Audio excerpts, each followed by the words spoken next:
Hey y'all, it's Kelly Clarkson with Wayfair, where delivery and setup are as easy as a few taps on your phone. Picture this. You're relaxing in an old hammock, scrolling Wayfair's app when you spot it. A brand new patio set. Next thing you know, Wayfair delivers it right to your patio and sets it up. Oh, you need a new grill too? All right, Wayfair's got you covered. With Wayfair's room of choice delivery and fast expert setup on qualifying orders, life gets a little easier. Visit wayfair.com or the Wayfair app. Wayfair, every style, every home.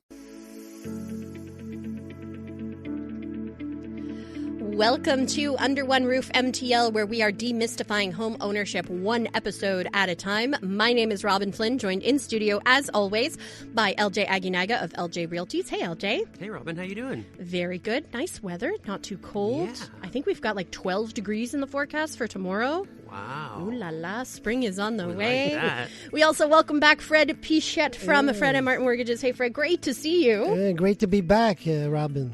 Do you have a great time off? I had a great... You weren't off. You were still working. Yeah, I was still working, but I went for the Olympic game in Milan Cortina. Oof. It was a hell of an experience. I bet. I'm glad to be back today. We're glad to have you back. And to celebrate, we're going to give away cookies. We give away cookies every week, but I'm going to say it's because Fred's back that we're celebrating this week. But you have to answer the trivia question of the week first. Brought to you by Felix and Norton Cookies. You can visit them at their store at the Blue Haven Shopping Center, 3705 St. John's Boulevard in DDO. The first person to text in the correct response to 514-790-0800 will receive cookies from Felix and Norton delivered straight to your door. You don't even have to leave your house. They'll just show up. Our question this week: what type of mortgage keeps the same interest rate for the entire term? If you think you know it, 514-790-0800. And if you listen to this show regularly, you should know the answer. And please include your name so that we can shout you out on the air. Lots of stuff in the news this week, catching my eye.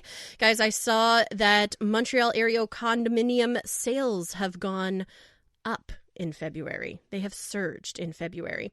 So, LJ, why don't we start with a little sort of Montreal real estate market update? What are you seeing right now?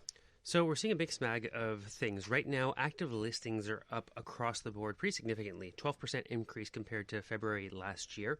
Now, if we go into the independent categories, if we look at single-family homes, active listings is up, but median price is also up, while sales are down a little bit. So people are wondering, sales have dipped. What's the reality? What are we going to see?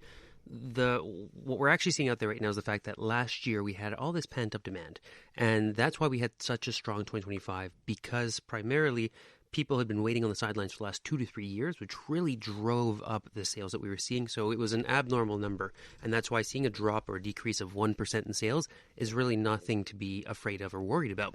If we move over to the condominium side, active listings is up 20%. And that's something that we've been talking about for a while. Downtown condos, there's way too much supply. It's not being absorbed. And that's the only segment of the market that is in a buyer's market, which is also very interesting. Above and beyond that, what I also found interesting is that prices were up 2%, even in the condo market when looking at the greater Montreal area. So the main drivers there are obviously everything off-island, and at the extremities, maybe Ville Saint Laurent, Vaudreuil, South Shore, Laval. But overall, it's still kind of hanging in there. And then plexes have really been the story for the last 12 months. They've been increasing every single month. Sales are actually up in that segment of the market. Active listings are also up, but only 6%, not as bad. Median price is up 8%. Compared to February. So that's in 12 months, 8%. That's very significant, especially when you look at the average price. Last year was $790. It's now up to $850. So you bought 12 years ago, you're up $60,000. You're pretty happy about that right now. And if you are planning to buy a multiplex, you can obviously work with the Plex Doctor, so you don't even have to worry about everything with the property. Of course, that's what we're here for. It's genius. You give them a call at 514-709-6397 or go to the website, plexdr.com. They'll take care of everything for you. All you do is get that money rolling in. Sound investment.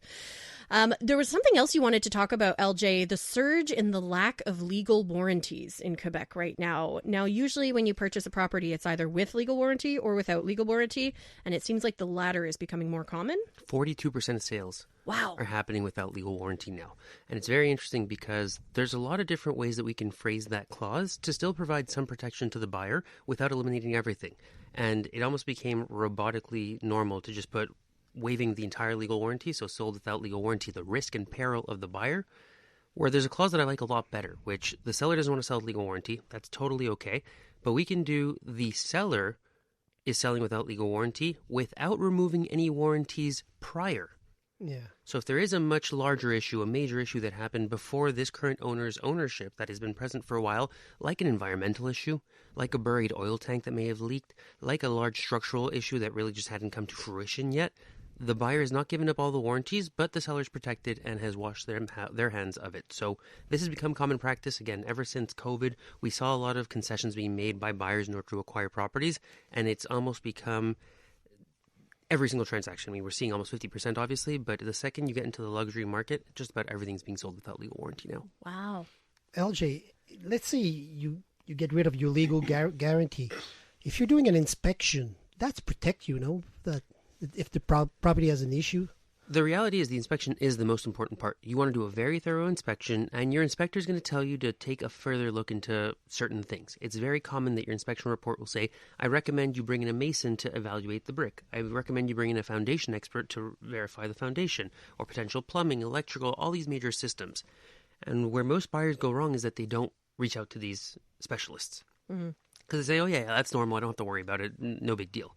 And there's obviously some things that are most definitely normal and they don't require a further investigation. The inspector does put it in there to cover themselves as well, obviously. They are legally liable for everything in the report. And they want to make sure to have covered themselves and said that, no, I told you to look further into that. It was your responsibility to do so. But there are some things that sometimes buyers are so excited about the property that they turn a blind eye to. Like, oh yeah, you told me to get a foundation, but whatever, it was a crack. I didn't think twice about it. It ended up being a major structural issue. They should have had an engineer verify it. They didn't do these things. And obviously, then they find themselves holding the bag 3 to 5 years later when all these issues are becoming more and more apparent. And then they don't have any recourse because they either bought without legal warranty or their inspector told them to verify and they didn't, which ultimately waives any warranty on that claim. Wouldn't it be suspicious, too, if you bought a property with legal warranty and then you turned around and sold it without legal warranty? Like, what are you hiding? So that is definitely one of the approaches, and that's why a lot of people didn't do it for many years. It's like, oh, I can't be the one to all of a sudden remove it. Now, there's always been cases where it is normal. You know, if somebody's elderly and they don't necessarily have all of their memory working properly, it's become quite common. If somebody passed away and we're dealing with succession, they've never lived in it. If somebody, in a divorce case, it also became quite popular because the spouses didn't want to have to deal with each other ever again. So they said, we're selling this house, that's it, that's all. I don't want to risk getting a call in 5 years and having to find ourselves in court together battling something. But like I said, over the last 5 years, it's systematically become more and more common, even if there was absolutely no issues, even if there was nothing wrong with it, especially with older properties. And that's why I kind of mentioned some of the luxury market, because sellers just know that even if I've had no issues, there might have been an issue in the last 80 years that might become apparent. Or if somebody's coming in to do a large renovation, they're going to start gutting all the walls. They might find old electrical. They might find old insulation. They might find asbestos. They might find all sorts of things that I had no idea about. It was never an issue for me. But why am I going to take responsibility or liability over a home that I lived in, I cared for it, and I declared everything that happened to me, but I don't know what's happening behind the walls? It's true. It's true. Big week this week. The Bank of Canada is going to make their next interest rate announcement on Wednesday, March 18th. So what do we think, Fred? Are they going to raise, stand pat, decrease the interest rate? And what's going to happen with fixed rates, too? Because I know this really impacts variable rates. Well, Robin, the way the market is leaning at the moment is the Bank of Canada will have to respond for the inflation. But in the meantime, it wouldn't be wise for the Bank of Canada to start raising rates when the Canadian economy is showing sign of struggling. Yeah. Which is, I think, is going to be the statu quo. I think rates will remain the same, and the Bank of Canada will have an approach of wait and see. Even though technically they should raise a little bit the interest rate to reduce inflation, but in the meantime, if the economy shows some struggling, it's not the right time to raise interest rate. I know inflation is heavily impacted by gas prices, and gas prices right now are just, I don't remember ever seeing gas this high. Has it ever been I think $1.79 is what I paid yesterday. That's insane. I saw $1.88 this morning. Oh my goodness. $1.88. Yes, absolutely. Although it's much cheaper in Ontario, I have to say. I was in Ottawa like 2 weeks ago and I paid $1.22. Nice. I was so excited. I was like, fill this tank. You're always in the South Shore, right? South Shore is a little bit cheaper. By the reserve? And in Aguinaga, it's even cheaper as well. So Montreal gas prices, though. Yikes. So expensive. This is Under One Roof MTL. I'm Robin. That's Fred. That is LJ. We are with you until 1 p.m. Can you time the market Is it possible to figure out the right time to sell your house or condo to make the most possible money? Does seasonality still matter in Montreal real estate?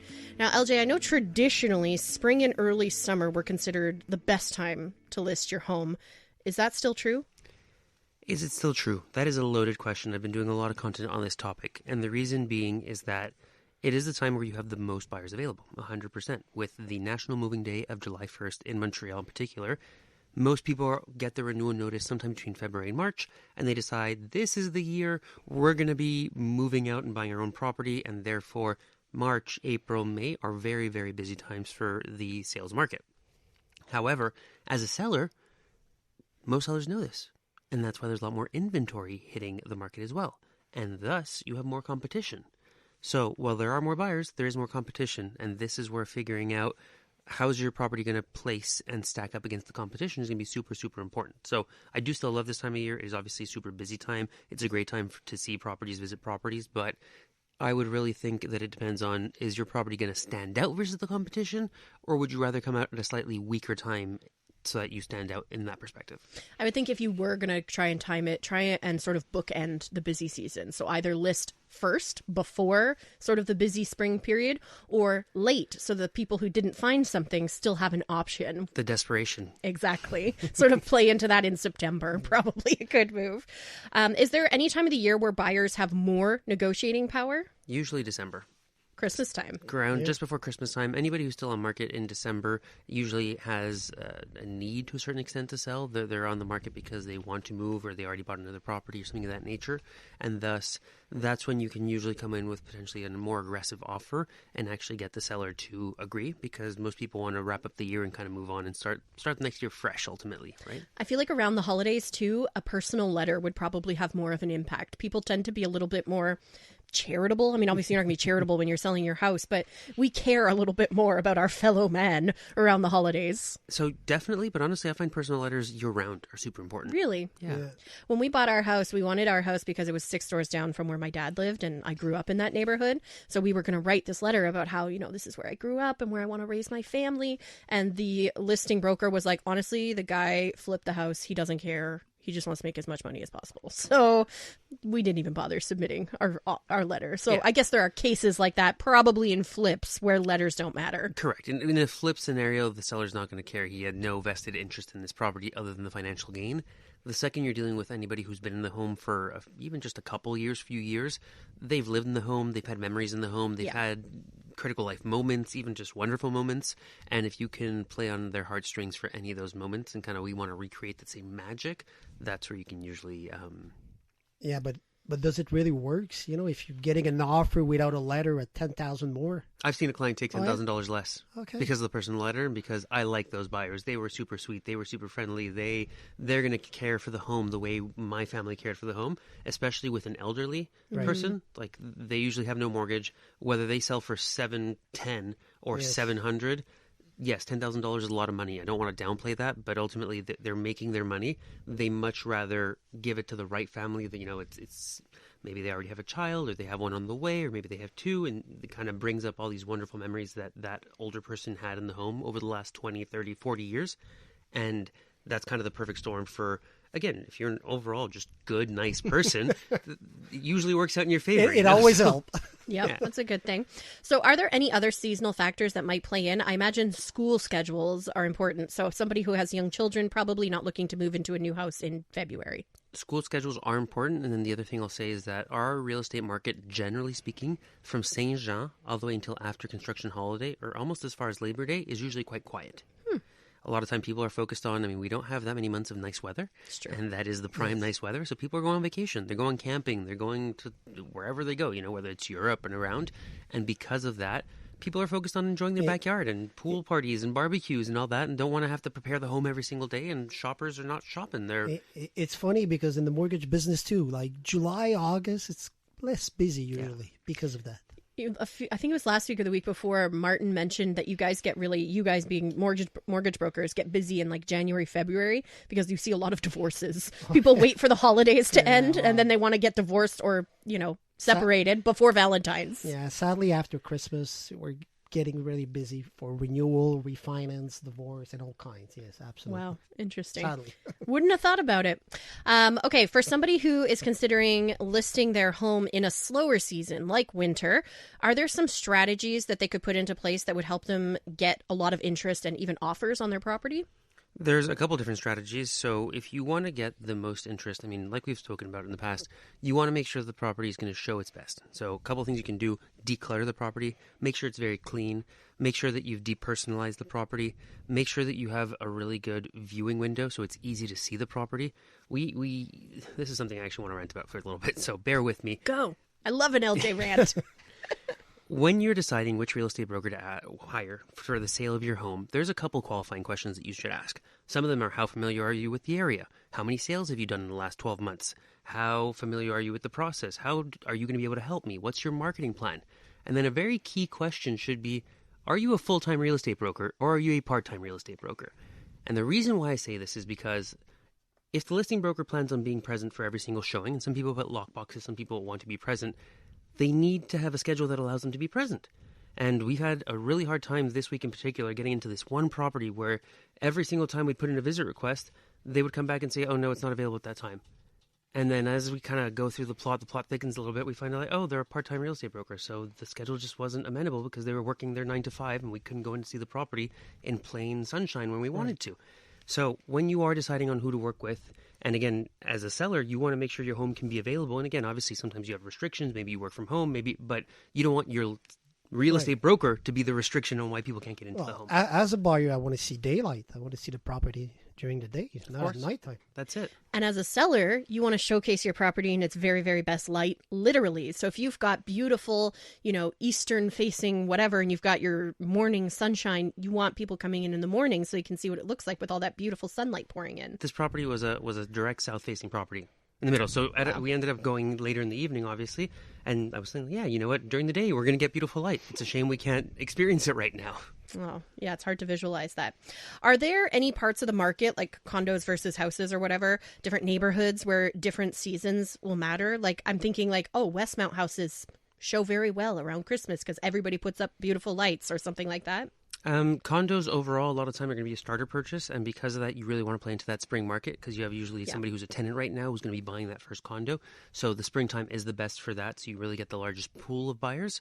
For single-family homes, you want to make sure that the notary and occupancy date that you're pitching are usually not during the school year, so that people aren't worried about moving their kids in the middle of the school year. So I would say that even if you do go to market in January, February, you're saying that you are happy to stay in the home until June, possibly, or at least end of May, so that the person doesn't have to carry a rental or a second home and the new one for too long of a period. So things like that will come into play. And as the seller, understanding what the process looks like when you actually sell your property. Let's say you get an offer, it's accepted. What does that process look like? Because you're trying to time your life as well. Presumably you have a next purchase lined up. You're looking for a new home. You're leaving the province, whatever the case may be. What do you expect? I imagine you've got inspection. You got to leave time for that. There's a whole process that comes after an accepted offer. 100%. So when we do have an accepted offer, we start the due diligence period. And that'll include usually about 10 to 14 days to get an inspection done. Usually about the same amount of time to do a document review. So depending on the type of property, for condos, you want to do a very detailed document review. We want to look at the financial statements, the meeting minutes, the asset management plan, all that good stuff. For a house, we sometimes want to take some time to review all of the renovation receipts. Did they do stuff with warranties? Did they pay cash for everything? Did they use jobbers? Did they use licensed contractors? So especially on a home that's been renovated, you want to kind of go through that and make sure that you have all the information available to you. And then they're going to need about 15 days to get their mortgage approved as well. So we have that 15-day due diligence process. It's all happening in parallel. And on the offer that you accepted, there's going to have been the notary date and the occupancy date. And usually you on your listing have said that you want it to sell in 30 days, 60 days, 90 days, or even a specific date, June 15th, with occupancy on June 25th, because that's what works with your next move, wherever you're going. So that is part of the negotiation of the offer. And going into this offer, once it's been accepted, what these dates are going to be. So once you know those dates ahead of time, it makes it a little bit easier to plan your life. But you mentioned kind of briefly there, it can be part of the negotiation process, right? You could maybe give an over-asking offer, but expect flexibility on some of those dates. 100%. those are the two largest levers whenever we're negotiating an offer. There's other things like inclusions and conditions as a whole, but usually the two biggest levers are going to be price and dates.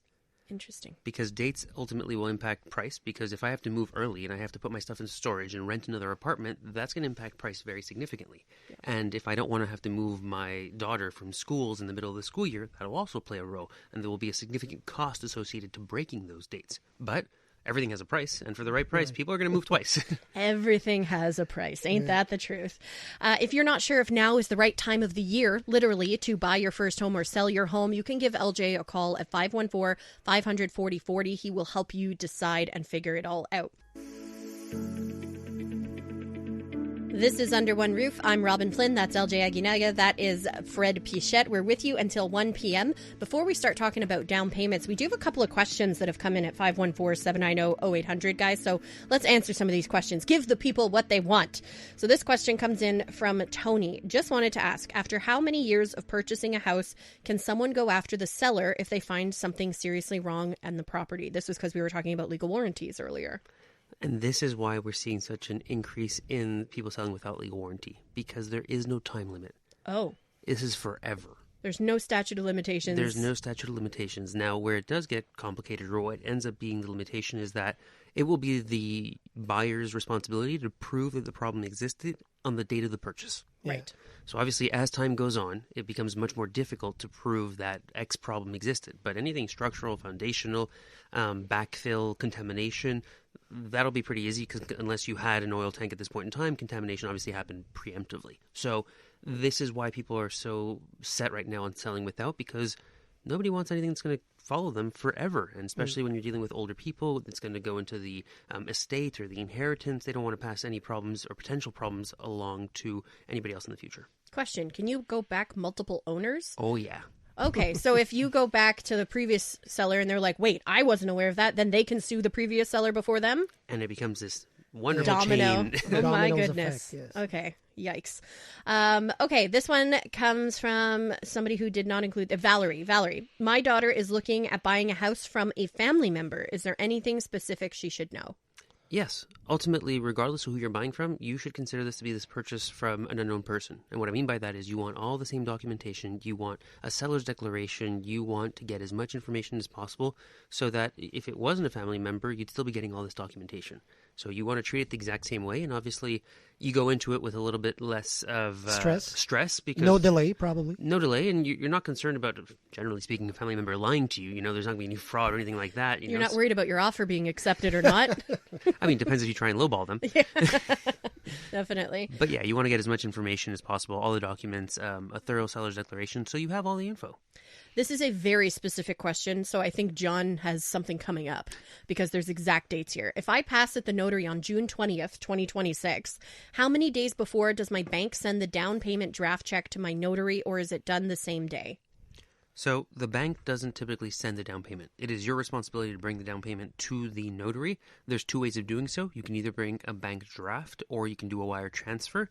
If you do bring a bank draft, the notary is going to want it in their account at least 2 to 3 business days before so that they can deposit it and have the funds clear.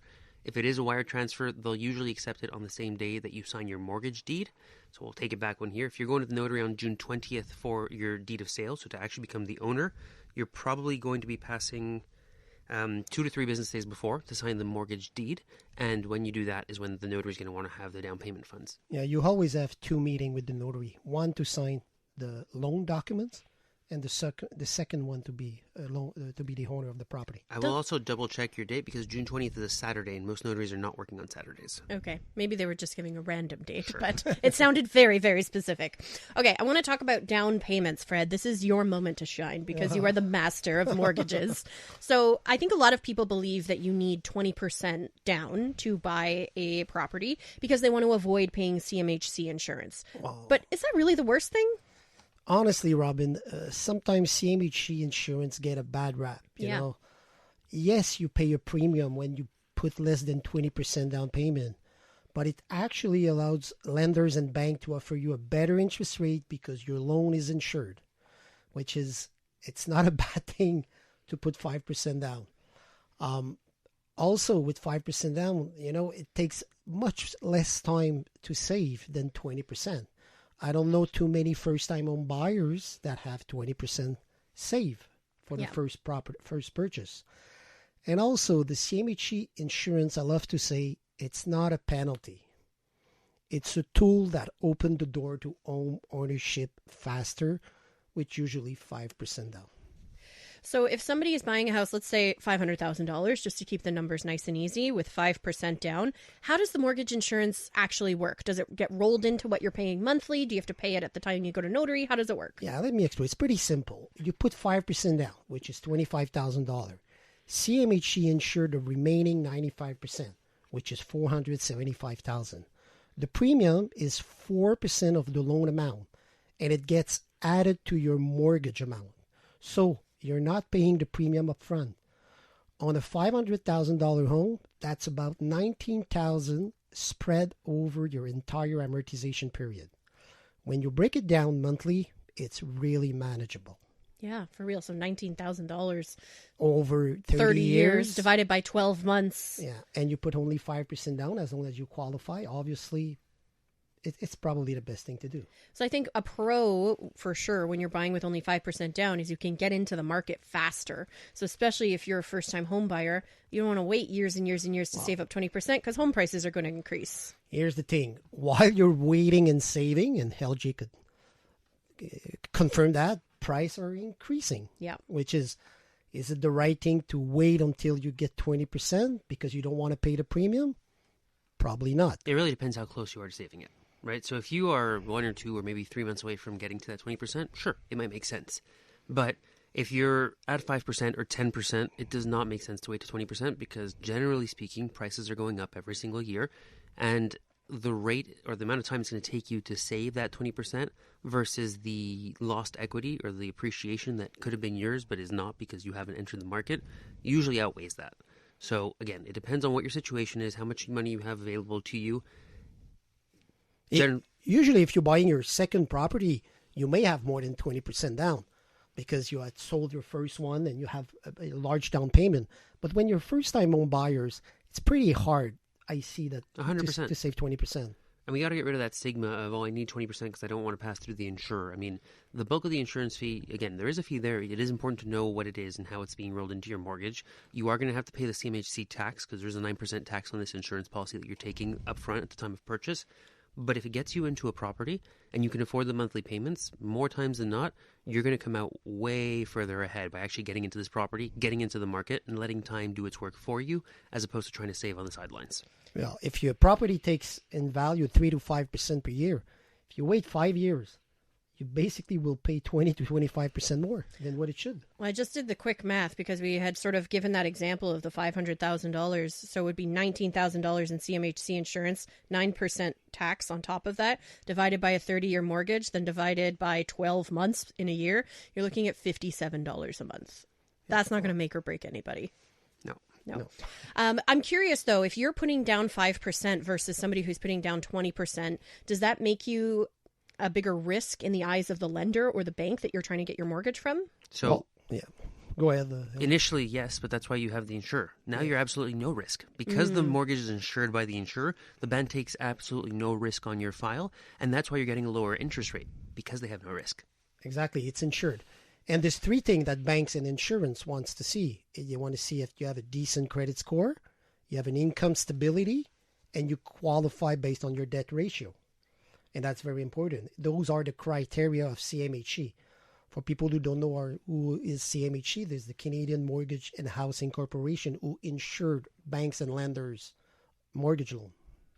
So we're wrapping up here in this segment. We're getting close to traffic. So I'm going to jump ahead to the last question I had for you, Fred. For somebody who feels like I'm stuck renting because I just don't have enough saved to buy, what would you tell them to do before they give up entirely and rule out home ownership and just buy avocado toast every day for the rest of their lives? Yeah, Robin, that's the good one. I hear that all the time. I don't qualify.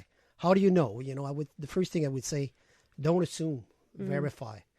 So many people rule themselves out before even talking to a mortgage broker.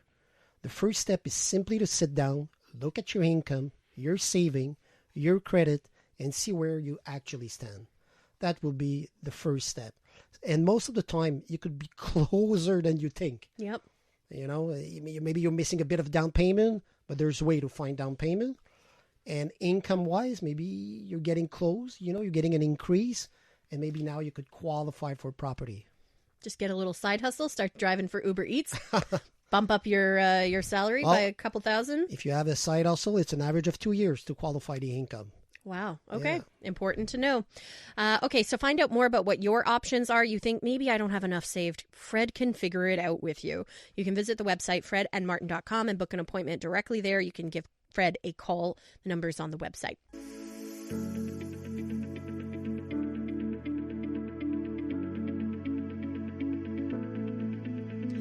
You are listening to Under One Roof MTL on CJ 8800. I'm Robin. That's LJ. That is Fred. It is time now for my favorite part of the show every week, Property of the Week. This is the time of the show where, as LJ's describing it, I'm going to LJ Realties on Instagram so I can lurk photos of the properties. I love seeing other people's houses. It's my favorite. A special set today. We got 2 properties because we're hosting 2 open houses today. Cool. So let's start things off. Are you looking for the perfect family home on the South Shore?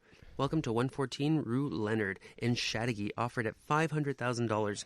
This beautifully maintained 3+1 bedroom bungalow features a bright open living space, an updated kitchen, renovated bathroom, and a fully finished basement with family room and extra bedroom or office.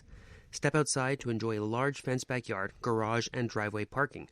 Located on a quiet residential street close to parks, schools, and everyday services, it's the ideal place to call home. Call us at 514-500-4040 to schedule your visit today, or stop by our open house from 2 to 4 p.m.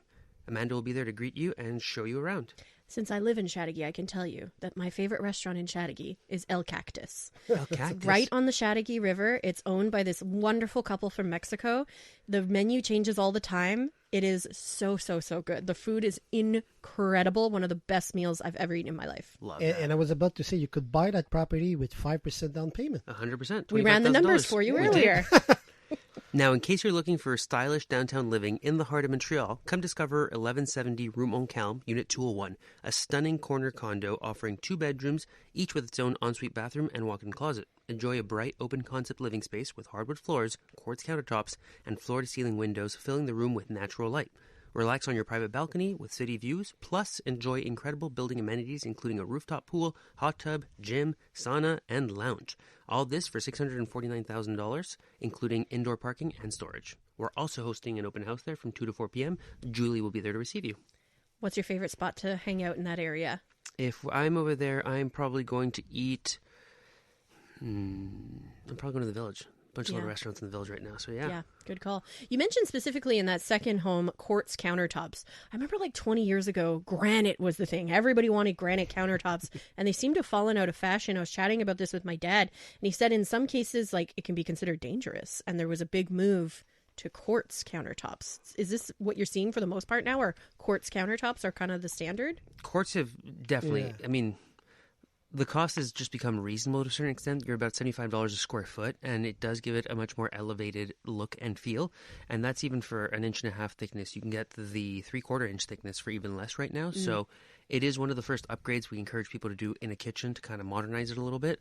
And then you pair that with a nice backsplash, and now the kitchen looks renovated almost. Yep. A good backsplash. That's important. Yeah, the kitchen is so important. It's the heart of the home. Right. And don't forget about storage in a kitchen. Oof. I've seen a few houses because, like I said, I go on Centris a lot. I love looking at other people's houses. And I look at the kitchen and I go, where do you put your food, your dishes? There's nowhere to put anything. Yeah. So you gotta invest in some storage, ladies and gentlemen. Okay, let's get to the answer to our trivia question of the week, brought to you by Felix and Norton Cookies. Our question this week was, what type of mortgage keeps the same interest rate for the entire term? Guys, I think this is like a record-breaking week because we got so many people who not only guessed, but guessed the correct answer. I don't think anybody got it wrong. Right. So we went with the first person through with the correct answer, which was Anthony in Côte Saint Luc. So congratulations to Anthony for correctly identifying a fixed rate mortgage as the answer to that question. You're going to have to make the question more difficult, Robin. Though. I mean, I want to give away the cookies, though. If it's too hard and people don't get it right, then we're stuck with the cookies, which is, the worst possible thing that could happen to us, ending up with cookies from Felix and Norton. Delicious. The Menage a Trois cookies are phenomenal. Oh, so good. My personal preference. There used to be a Felix and Norton stand in the Bell Center. You know, like where they have all the... I think it was Tim Hortons, if I'm not mistaken. Yeah. And I remember when I was a kid, my dad would get hockey tickets all the time. And my mom would say, you can go instead of me, but you have to bring me home Felix and Norton cookies. That was always the rule for me to go to the hockey games. Great deal. And then they got rid of it and she thought I was lying. I was like, it's gone, Mom. And she was like, where's my cookies? You eat them all. You figure it out. You figure it out. I don't care what you got to Find do. me cookies. Okay, that pretty much does it for us for this week. If you want to ask the guys a question or have your answered featured on the show, you can email us under oneroofmtl@gmail.com. You can also reach out to the guys individually. LJ, where do people go to get in touch with you? Check out my website, ljrealties.com, or on all socials with the handle LJ Aguinaga or LJ Realties. You can also call or text me at 514-500-4040. And if you're looking to free up some of your time, contact our property management company, The Plex Doctor, to take over and give you back your time. Find us at plexdr.com or call Thierry directly, my partner, 514-709-6397. I will say, we always say you can call or text the guys directly and we give out their phone numbers, but don't do it during the show. This happens a lot where I see these guys' phones ringing right in the middle of the show. We are live. We are in the studio. They cannot answer your phone until 1 p.m. when we get off the air. So do not call on Sundays between 12 and 1. I guess you could. Leave a message, send a text message. They'll get back to you. They always do. They're great at returning calls. Fred, where do people go to get in touch with you and Martin? Well, it's pretty simple. If you have, you want to get first pre-approved, you want to see what's your purchase power, you have a mortgage to renew, or you want to refine your property, either to pay out some debts or to pull out some equity for future investment, you could reach out to us at fredandmartin.com. Very easy. You go on the website, you book an appointment online, and we'll get back to you very quickly. You can give Fred a call directly. Your information is on the website as well. Actually, I get a lot of calls. That's what I was going to say. You were telling me before the show you get calls all the time. People just want, hey, Fred, what do you think about this? What do you think about that? What's your recommendation? And I'm very happy to please to have you. Don't worry about wasting these guys' time. They live, eat, sleep, breathe mortgages and real estate. They're happy to chat with you. So don't worry. Give them a call, book an appointment, and they'll help you figure it all out. If you missed anything, by the way, you can listen to this show in its entirety. We are on iHeartRadio, Spotify, Apple, wherever you get your podcasts. The podcast is always uploaded after the show, so you can check it out. For LJ, Fred, and Martin, I'm Robin Flynn. Have a wonderful Sunday. Habs are playing tonight. Go Habs, go.